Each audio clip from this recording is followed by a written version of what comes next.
For many years, Kenyans have endured inefficiency, unresponsiveness and poor service delivery in public service. It is for these reasons that Kenyans agitated for the establishment of an office of the Ombudsman, a body that would fight impunity in public service to ensure that the public receives timely and efficient service.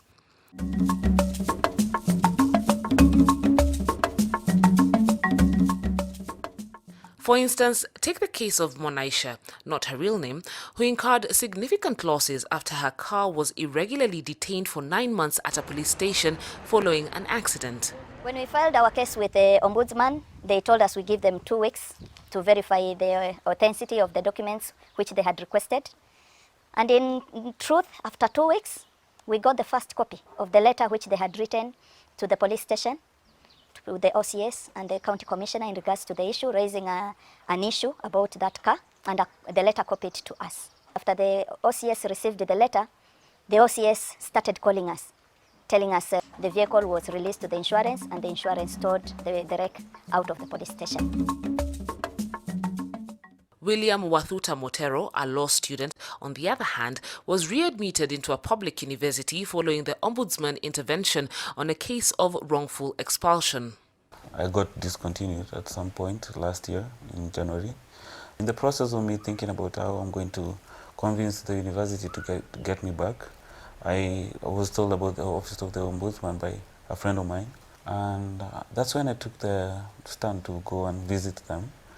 And they took me in, they helped me launch a complaint, and they listened to me the whole time. I loved their guidance and counseling. You know, when you're talking to the Ombudsman people, it's like a family, and they take you in and they understand what you're going through. And my matter got resolved with time. Land is a complex and emotive issue in Kenya, yet the Ministry of Lands, Housing and Urban Development is one of the institutions that Kenyans regularly complain about to the Ombudsman. Wilson Machanga Kamau and Michael Muchwatsi, for instance, have both survived a cat-and-mouse race chasing their title deeds at the Ministry of Lands, Housing and Urban Development. Wakati nilipewa consent nikaenda Murang'a kwa land registrar, nikamwambia sasa nataka registration ya documents zangu. Akaniambia lazima kwanza hiyo shamba ifanywe evaluation ili nilipe stamp duty. Ikafanywa. Yeye ndiye alicalculate stamp duty na akaona ni 14,000 na 1,000 ya registration.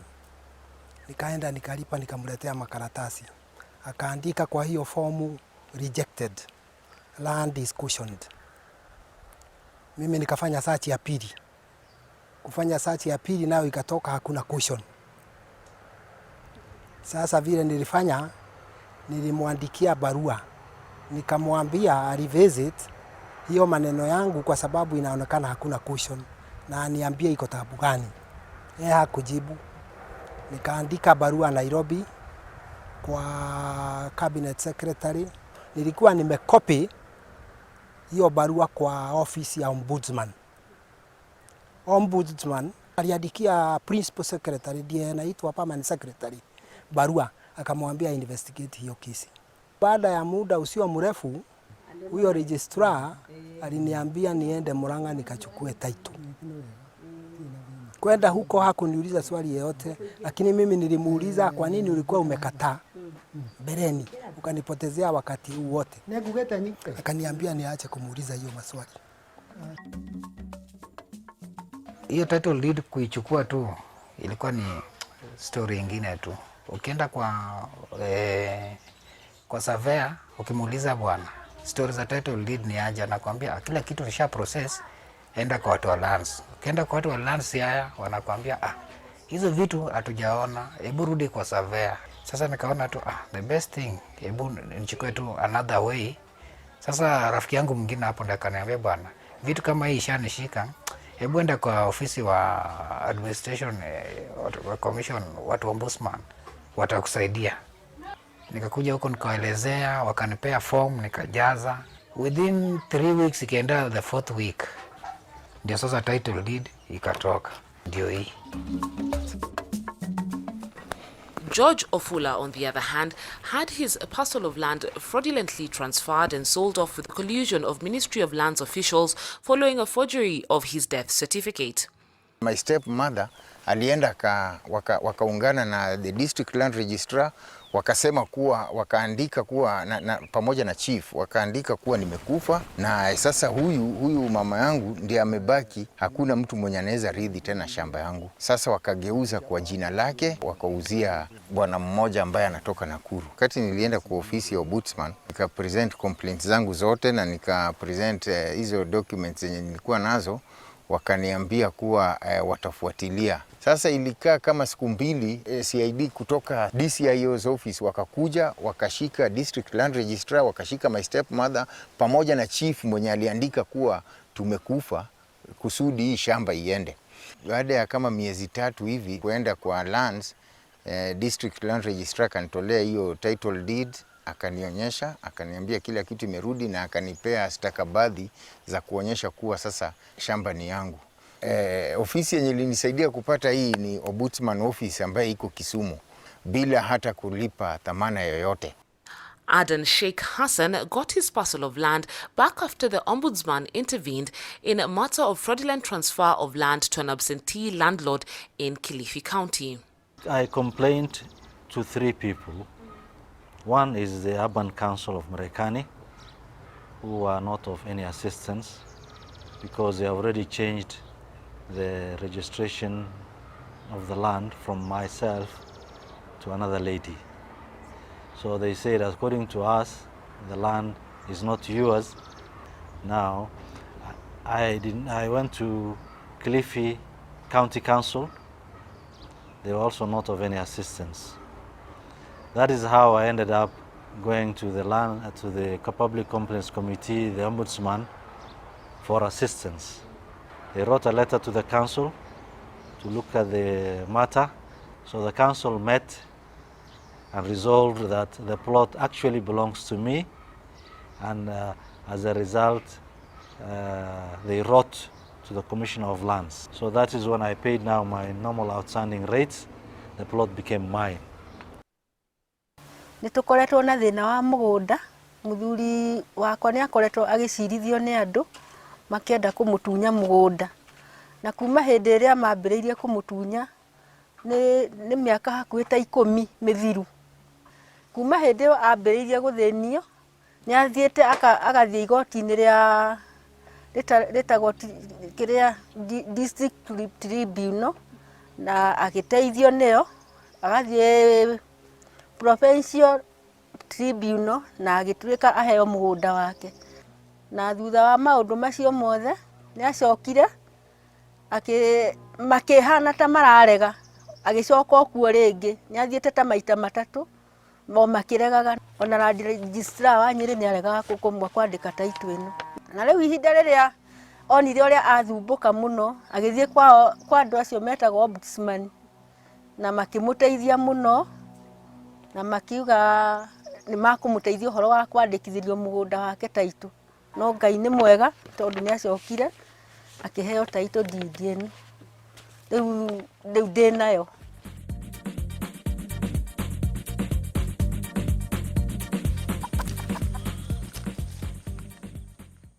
Retired public servants too wait for inordinately long periods to get their pensions. This is even after submitting all the documentation required to facilitate the processing of their pension from the civil service scheme. Some have waited for years and passed on without accessing their dues.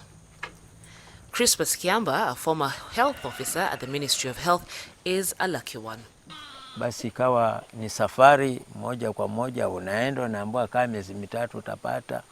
Nilikuwa nimechoka kabisa, hata nikawa nimekata tamaa, kwa sababu nilikuwa nimewasilisha hiyo complaint yangu hata kwa mbunge wangu, sikupata matunda yoyote. Katuma watu kadha wa kadha, lakini ikaonekana huko kulikuwa kuna kitu kinashikilia. Bahati siku moja nikakumbuka, nikasema niliambiwa kuna mahali naweza kusaidiwa, wacha niende. Ndio nikaelekezwa kwa Madamu Esha. Nikaenda kumuonyesha makaratasi yangu yote. Barua iliandikwa tarehe 15 mwezi wa 5 na ofisi ya Ombudsman. Madam Aisha kanipigia simu kwamba kuna barua yako hapa, na katika hiyo barua kuonyesha zile pesa ambazo wamenilipa. Ilichukua miaka 10 kabla sijalipwa, na barua ilipoandikwa ilichukua wiki 2 peke yake kupata malipo yangu. George Omoro Odhiambo, on the other hand, could not get his children's certificates released for admission into a public university for failure to clear secondary school fees balance because of delays in releasing his dues following the termination of employment by a public authority. I've been trying to pursue my terminal dues for the last 10 years without any success. So last year, there was a forum on free legal aid at the Jomo Kenyatta Sports Ground, which I was privileged to attend. And there we interacted with people who had cases like mine, and somebody advised me to approach the Commission on Administrative Justice. And then I presented my case to them. They told me my complaint was valid, and they assured me that they are going to help me get those dues. One morning in May, I believe, I got a call from the human resource manager. They just told me, we are prepared to pay your final dues. So I waited for due process. Then I believe sometimes in July, on July 25th, I was called to come and collect a check.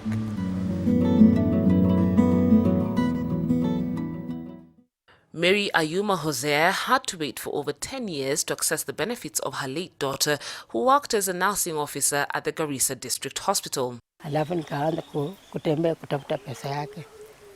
Nilimaliza ni miaka 10 kama natafuta. Nikaenda kwa DC, naenda kwa DO, naenda hata kwa chief, sikupata pesa. Walikuwa wanaficha tu file yake. Kwa maofisi sasa anasema ati mpako sisi shilingi ndio tutafute hiyo file yako. Sasa nasema mtu anasema endako utafute kwa Kisumu, nini ofisi iko inaitwa Ombudsman. Nikakuja huko ndio nikamwambia hawa ndio wanaanza kushughulika na hiyo pesa. Alafu ndio wanaandika check ndio wananiitia mimi. After the intervention of the Ombudsman, Mary Ayuma is now able to plant sugarcane. She has acquired some lighting for her house and even built a new kitchen following the release of her late daughter's benefits. In the lakeside city of Kisumu, 4 staff members of the Kenya Agricultural Research Institute were all smiles after getting promotions that were long overdue thanks to the Ombudsman's Kisumu office. The 4 had sought the intervention of the Ombudsman following failure by the institute to promote them despite having the requisite qualifications. Niliuliza mwajiri wangu nipromotiwe, nikaambiwa that 99 ningoje until retrenchment is over. Wakati niliuliza promotion mara ya pili, nikajibiwa I wait until rationalization of staff is over. Kushtukia naona wenzetu wawili, baadhi ya wale ambao walienda na sisi kusoma wakapromotiwa na sisi tukabaki. Sasa tulipoendelea kuapili, mimi na wengine ambao tulikuwa naye kwa pamoja kuapili kwa nini sisi tumeachwa nje, tuliambiwa ya kwamba we lack academic qualification kuingia kwa hiyo grade ambayo tunauliza. Nilipeleka malalamishi yangu kwa Ombudsman's office ya Kisumu ambaye ilitujibu. Wakati niliuliza na wakachukulia hiyo hatua, haki yangu niliweza kupata. Hiyo barua vile walipeleka pale, nikapewa sasa promotion.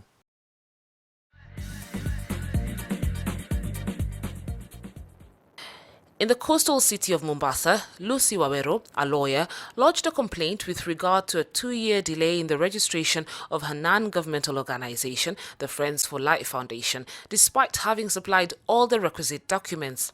The commission made inquiries to the Non-Governmental Organizations Coordination Board, and eventually Lucy was issued with a certificate of registration.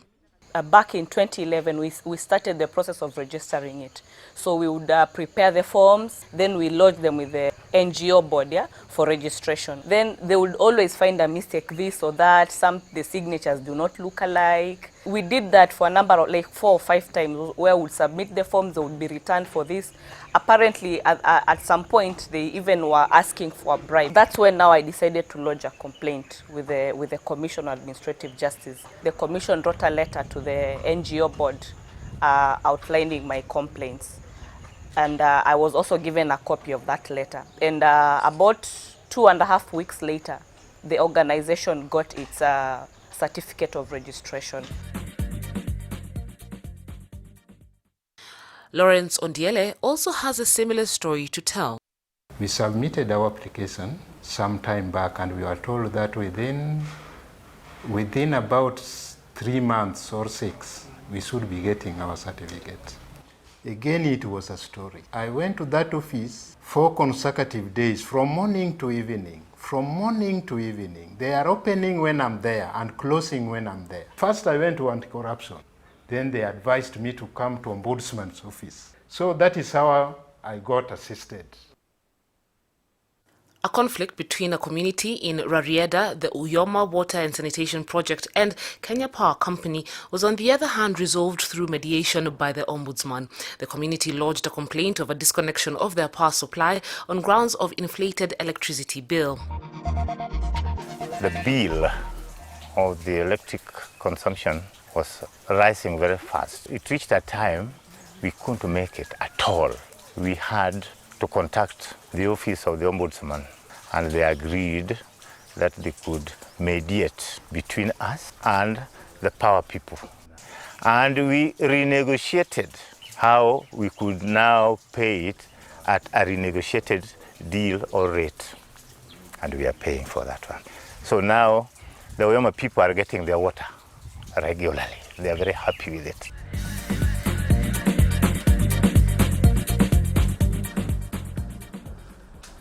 In spite of the many successful resolved cases, working for the Office of the Ombudsman is no mean task. One of the challenges that we have experienced as a commission is unresponsiveness by public institutions. A number of them don't respond to inquiries that we make, and even in cases where we request them to appear before us, some of them are reluctant. There are sometimes we find very hostile public officers who completely refuse us opportunity to interview them. Some quotas claim not to understand or to understand the work of the Ombudsman. Some are actually ignorant. Others just want to make life complicated for the Commission. The public service is wide. That means the ratio, again, the investigators vis-a-vis the public sector, there is a little bit of a problem in that the numbers are low and the work volume is quite involving.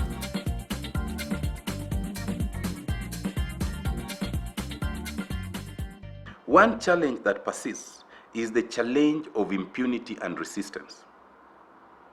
We find that in this country, for the longest time, various persons, especially high-ranking public officers, came to believe that they could do anything or fail to do anything and there would be no consequences.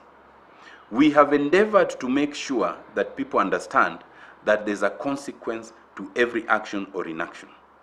And we have done this, including by writing to the President on a number of occasions, and to cabinet secretaries and principal secretaries and judges and all other senior ranking public officials. Impunity ultimately is a challenge that can only be overcome with our collective effort, not just of this office. The other challenge has been the challenge of funding. It is a challenge that we hope we will overcome. The funding levels have improved. They are still not ideal. Our staff complement is at 100. The approved complement should be 320. We hope that we will get to that time when we will be at full capacity and we will have a presence in each and every county. The third challenge is the legal framework, the question of enforcement. While this challenge has not been that acute, it remains open to improvement, and we have made necessary proposals to the Attorney General to introduce legislative changes to our Act. The fourth challenge is a challenge that relates to our own success. That is the high expectations of Kenyans. In the 2.5 years, we have increased the number of complaints from about 1,000 a year to about 18,000 a year. And with that increase in number of complaints has been the increase in expectation by the citizens. The citizens expect that once they lodge the complaint with us, within the shortest time, it will have been resolved. It is a challenge, but it is a challenge we expect, for we believe that the more the complaints we receive, the higher the public confidence in us. The last challenge is the challenge of decentralization of offices. We know that we ought to be present in every county, but we know we have not been present so far. However, Kenyans must continue to lodge their complaints against public servants and public offices to the offices of the Ombudsman located in Nairobi, Mombasa and Kisumu, and at the Huduma centers all over the country.